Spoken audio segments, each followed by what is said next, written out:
I was pouring crushed-up pills into my wife's morning applesauce when I found the first letter, tucked inside her old pocket Bible, the one she hadn't touched in over a year. She kept it in the bottom drawer of her nightstand, under a stack of scarves that hadn't seen daylight since before the crash. I was looking for her spare glasses. She'd knocked hers off the tray again. The Bible opened by accident. Pages swollen from age, underlined scriptures, corners bent and greasy from years of prayer circles and potlucks. But this wasn't a scripture I found. Folded inside Isaiah 41, taped at the spine, was a piece of lined paper. 2 lines in, I knew I shouldn't be reading it. 4 lines in, I couldn't stop. I don't think I can pretend much longer. Every day I see him, I feel more and more like a stranger in my own life. You make me feel like I matter again, like I still have a chance to feel wanted. I want to be yours. Completely. No name signed. Just an M at the bottom. But I didn't need a last name. I'd heard her say it 100 times, Matthew this, Matthew that, usually after choir practice, back when she could still walk, still drive, still paint her lips before leaving the house in that blue dress I bought her for our 25th. The writing wasn't recent. She hadn't been able to grip a pen since the accident. The crash left her spine shattered in 2 places and her legs like dead branches. Doctors said she'd never walk again, never drive, never dance. I was 60, a retired construction foreman with a worn-out back and strong hands that knew how to build a house, but not a marriage that had turned cold and silent. We'd been married 35 years. I bathed her, changed her, helped her on and off the toilet, took over the cooking, the cleaning, the bills. I even learned how to inject her medication when the nurses stopped showing up. I gave her everything I had left, and she had been planning to leave me. The accident didn't kill her. It just froze her betrayal mid-step. She never knew I found the letter. Not then. Not for a long time. I folded it, slid it back between Isaiah and Jeremiah, put the Bible back in the drawer. Then I made her breakfast. Applesauce. 2 crushed pills. A glass of water with a bendy straw. Here you go, honey, I said. She smiled at me with tired eyes. And I smiled back like I didn't know a damn thing. The day Linda crashed, I was up on a ladder, clearing a jammed gutter before the rain turned into a full pour. She came out in her Sunday best, lipstick, perfume, hair just right. Said she was heading to a women's retreat, out near Greystone. One of those Faith and Feelings weekend deals. Just a few days to recharge, she said. You sure you'll be all right on your own? I smiled. She didn't. She pulled out in the Camry we bought last year and didn't look back. I waved from the driveway. 3 hours later, I got the call. She'd lost control on a stretch of Route 83 just outside Marbleton. Rain-slicked asphalt. Oil on the road. She hit the curve doing 65, overcorrected, and spun off into a stand of birch trees. The driver's side took the hit. Airbag broke her nose. Steering wheel broke 2 ribs. The tree broke her spine. T12 fracture. Spinal cord damage. Paralyzed from the waist down. They life-flighted her to Billings. I drove 4 hours in the rain, windshield wipers on high, headlights cutting through the storm. I found her in ICU, bruised, pale, full of tubes. A nurse handed me her wedding ring in a little plastic cup like they were returning a rental. She woke up crying. Said she was sorry. I told her not to be. We're gonna get through this, I said. And we did. I made sure of it.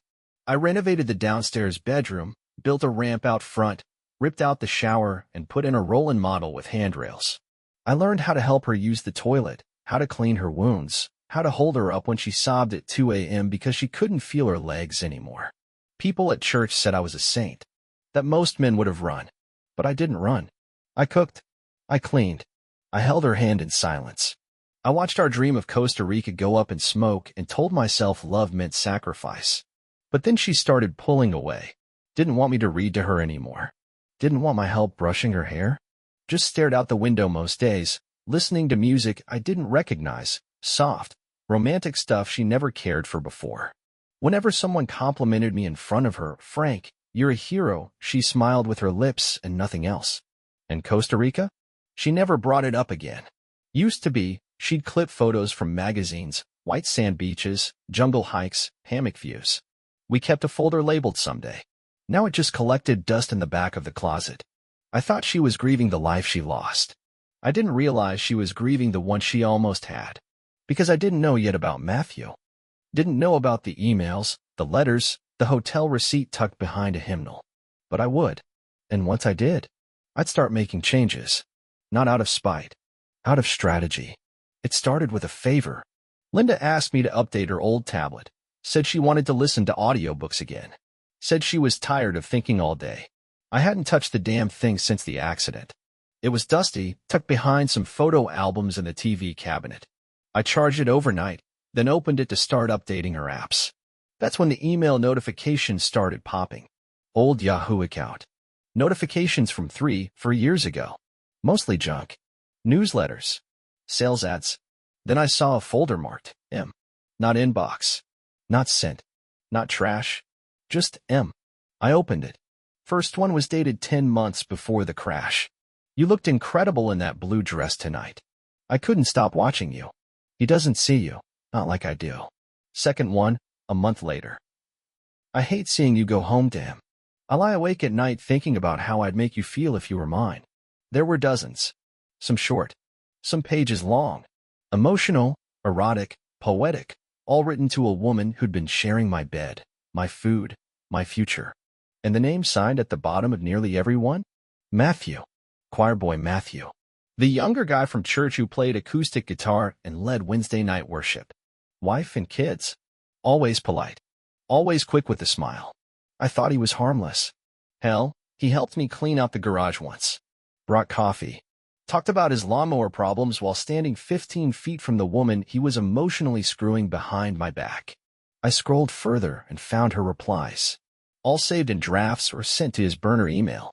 She'd been careful. Smart. But not smarter than me. I feel guilty every time I'm near Frank. He's good to me. But it's not love. Not anymore. I feel alive with you. I think about Costa Rica with you instead. Don't laugh. I even Googled resorts. Costa Rica. The dream she used to paint with me in full color, she'd repainted it with another man. And now? She was paralyzed. Matthew was gone. And I was the one wiping her body down with a sponge and pretending not to know a damn thing. I didn't confront her. I didn't ask questions. I just closed the tablet, cleaned it, downloaded her books, and set it in her lap like nothing happened. You're all set, I said. She smiled up at me, tired and soft. Thank you, baby. I appreciate you. I nodded once. And that night, I started rewriting everything. You ever look at someone and suddenly see a stranger wearing their skin? That's what it was like after I read those emails. I still cooked for her. Changed her catheter. Lifted her out of bed with the hoist we installed after the physical therapist quit. Still bathed her, gently, like she was glass. But inside, I was watching every blink, every sigh, every fake thank you. She wasn't my wife anymore. She was a patient, a liar in hospice. And I was her executioner with a calendar. We'd been married 35 years. Built a whole damn life together. 2 kids. 1 miscarriage. Paid off the mortgage in 2008. Went through layoffs, surgeries, retirements, deaths in the family, and 3 dogs. I gave her every drop of sweat I had left. Built our dream brick by brick. And when my knees finally gave out from work, when I finally had time to rest, when I thought we were done chasing and finally free to live, she was writing love letters to a man who played guitar at church. He didn't even work. Didn't swing a hammer. Didn't fix a water heater. Didn't know what it was like to come home with drywall dust in your lungs and back pain that made you sleep in a chair. And still, she was ready to burn it all down for him. I kept thinking back to our 25th anniversary. We renewed our vows on the same beach where we honeymooned in Galveston. She wore a white dress again. I gave her a new ring. After the ceremony, I held her on the balcony, and she whispered, "I'd follow you anywhere." She meant Costa Rica. We talked about it for years, retiring early, renting out the house, moving to a little fishing village with cheap beer and hammocks and mango trees. I built that dream with calloused hands. She rebuilt it in secret, with Matthew. And now? Now she sat in our living room in a wheelchair she hated, watching Hallmark movies and complaining about her meds. Snapped at me when I brought her tea instead of coffee. Cursed when I took too long helping her dress. I kept doing it all. Every chore. Every gesture. But I stopped seeing a future with her. And started seeing a clean exit. Linda snored like a chainsaw after her pain meds kicked in. Deep, rattling snores that echoed down the hallway. Used to keep me up. Now, they gave me time. That night, while she was out cold in the bed I stripped and remade every other day, I stood in the hallway and made my first real move. I picked up the phone and called Clayton Rivas, a probate lawyer I knew from back in my building contractor days. Helped one of my guys after his wife left him and tried to bleed him dry. Clayton had a mean poker face and a nastier filing cabinet. "Frank," he said, surprised. "Didn't expect to hear from you." "I've got a situation," I said. We met 3 days later. Private office. Quiet coffee shop. No paper trail. I laid it out in plain words, what I'd found, what she'd planned, and that she didn't know I knew a thing. Clayton leaned back in his chair, stirred his black coffee with one finger, and said, "You want to play this quiet or loud?" "Quiet. I don't want screaming matches. I don't want drama. You want her out of your life with clean hands." "Exactly. Then let's get surgical." That's how it started. I revoked her medical power of attorney. She'd signed it when she was lucid after the accident, standard stuff. But I undid it. Quietly. Legally. She had no idea. I rewrote the will. Removed her name from everything. Left the estate to our kids, the grandkids, and one little line at the bottom. To Linda, I leave my gratitude for 35 years of shared history. I restructured the accounts. Moved our joint checking into a trust. Created a private account in my name only. Pushed pension checks into that one. I even got a new debit card and started paying all the bills from it. She didn't notice. She just assumed I was handling things like always. She was right. I was handling things. Then came the big one. The house. I bought it before we were married, back when I was still pouring concrete in steel-toed boots. Refinanced it once in our 30s, put it back under my name only, just made sense at the time, she said. She never asked again. I filed paperwork to transfer ownership into a living trust. Named my daughter as the successor. Linda's name didn't appear anywhere. By the time Clayton was done with the paperwork, Linda still hadn't noticed a thing. She was too busy fighting with the new home nurse I hired. Said the woman talked down to her. I let her fire the nurse. Hired another. Same story. Eventually, I stopped replacing them. It was easier that way. Let her think I was still the dutiful husband. Let her believe she still ran the house, even though her name was gone from every legal document that mattered. And when I got a bank alert about a small transfer to a Zelle account under the name M. Taylor, I didn't confront her. I just smiled. Because now I had proof. She was still trying to reach him. Still trying to keep that dream alive in the shadows. But her money wasn't hers anymore. She just hadn't figured that out yet. It was a Tuesday. She was in her chair by the window, watching the rain, legs tucked under a blanket she didn't need. She called out without turning around. "Frank, can you come help me with something?" I walked in, drying my hands on a towel. "What do you need?" I drafted a letter on the tablet. "Can you print it for me?" "Just need it in the envelope before the mail comes." She'd done it before, typed things up on her tablet and asked me to print them. Letters to the church, thank you notes, updates for the women's ministry. Safe stuff. She never asked twice. Never checked behind me. That's how sure she was that I wouldn't read a damn thing. That's how blind she thought I still was. So when she asked me that Tuesday afternoon, all sweet and quiet, "Frank, could you print something for me? It's just a note for the choir board, church stuff. You know the one I send each month." I didn't flinch. Didn't raise an eyebrow. Just nodded, took the tablet off her tray, and said, "Sure, honey." She smiled small, tired, maybe a little smug. I walked into the kitchen, opened the file, and immediately knew something was off. The doc was titled Choir Update, March. But the contents? They weren't church business. Not really. It was a full-page message, written like a spiritual reflection. But if you read between the lines, and I did, it was something else entirely. Something coded. I've been thinking about redemption lately, and how some paths are meant to cross again, even if we're broken when we arrive. Every note still echoes in my chest. I miss our harmony. The way our voices carried when no one was watching. Sometimes I wonder if the next song will be ours again, even if we sing it in silence. There were no names, no specifics, but it read like a damn love letter wrapped in a song. The closing line made it crystal clear. "If this reaches you, I'll know the rhythm's still there. Sheet music may fade, but melody doesn't." Melody. That was what she used to call him, my melody man. I remembered it now. Caught it once in a voicemail she thought I never heard. back when I still believed her choir committee calls were innocent. She'd addressed the letter to the church choir board, same group Matthew Taylor still volunteered with. She planned to hand me the envelope, have me drop it off like any other letter, and wait. She knew he'd read it. She knew he'd know. It wasn't a plea to God. It was a signal flare to him. I stared at that screen for 10 long minutes. Then I printed it, folded it just like she used to, slipped it into the pre-labeled envelope sitting on her tray. Here you go, I said. She looked up at me with those warm, glassy eyes. Tired but gentle. She took the letter like it was nothing. You're the best. Always taking care of me. I didn't respond. Because right then, I wasn't her caretaker anymore. I was her judge and executioner. That night, I didn't sleep. I sat in the garage with the door cracked open, the cold air creeping in, watching her letter sit on the passenger seat of the truck, the one she thought I'd deliver like all the others. But I didn't. I kept it. Filed it next to the others, the burner emails, the secret Zelle transfers, the love-soaked digital drafts she saved under Women's Group, so I wouldn't look. I was looking now. And the next morning, I called the assisted living facility. I called Meadow Pines Residential Care just after 7 a.m. Told them I was looking into short-term respite placement for my wife. Said I needed temporary relief while I handled a few medical matters of my own. The woman on the line, Cheryl, was chipper, warm. She asked questions, gave options. Told me they had a vacancy. We can do 2 weeks to start, Mr. Keller. Then reevaluate. Perfect. By noon, I was standing in their lobby filling out forms. No one asked many questions, because I had everything in place.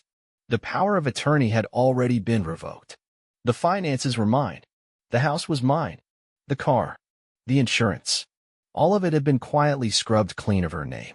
To the state, Linda Keller was now a dependent, a resident in need of basic care and structured assistance. And me? I was just a loving husband doing his best. I picked her up from the house that afternoon. Told her the facility had music therapy, a gardening corner, a hairdresser that came in on Fridays. Said it'd be good for her to interact with new people. She didn't question it much. She hadn't been out in months. And in her mind, I was still the dumb mule who did everything she asked without blinking. She didn't realize this was a one-way ride. The nurses greeted her kindly, helped transfer her into a proper mobility chair. One even complimented her earrings. I wheeled her to her room, set the bag down on the edge of the bed. She looked up at me with soft, trusting eyes. You'll visit every day, won't you? As often as I can. It wasn't a lie. I could visit as often as I wanted. I just wouldn't. I stood there for a moment, looking at her, seeing all the years behind those tired eyes. All the meals, the holidays, the old shared dreams, and all the letters. All the secret lines written to a man who never once sat beside her hospital bed while she cried out in pain. I did. I turned to leave. She called out, Hey, Frank. I stopped in the doorway. Thank you for not giving up on me.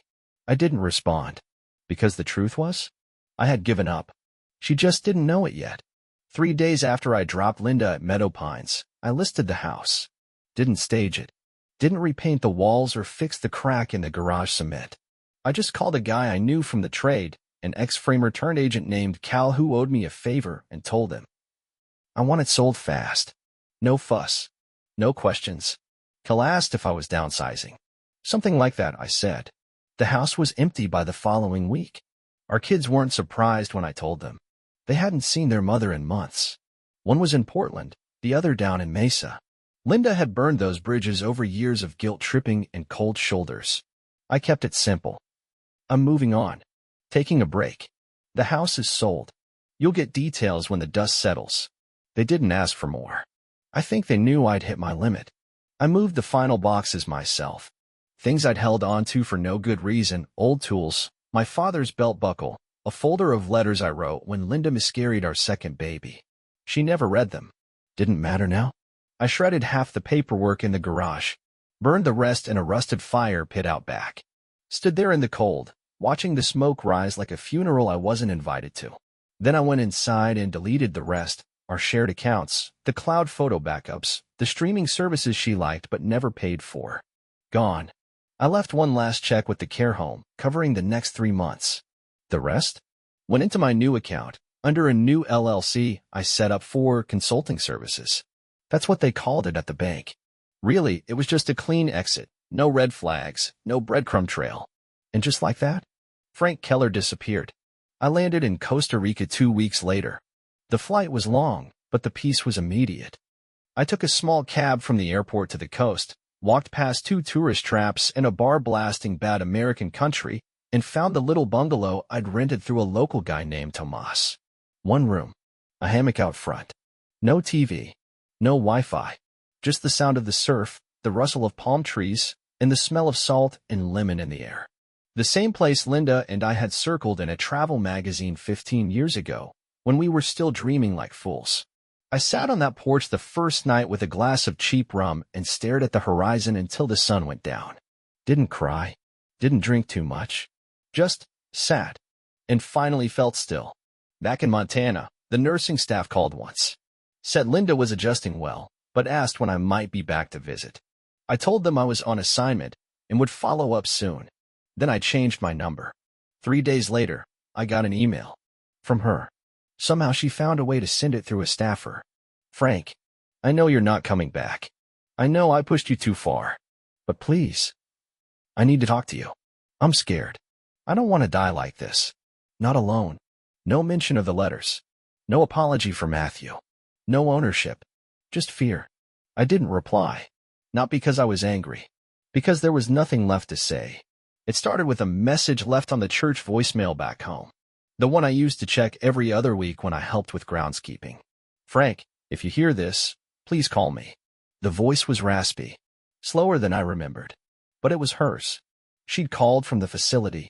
She must have known I wasn't at the house anymore, probably tried the landline and got the disconnect message. Tried my old number and got nothing. So she went through the church. Through safe channels. The ones I wouldn't ignore. She didn't realize I wasn't checking them anymore, either.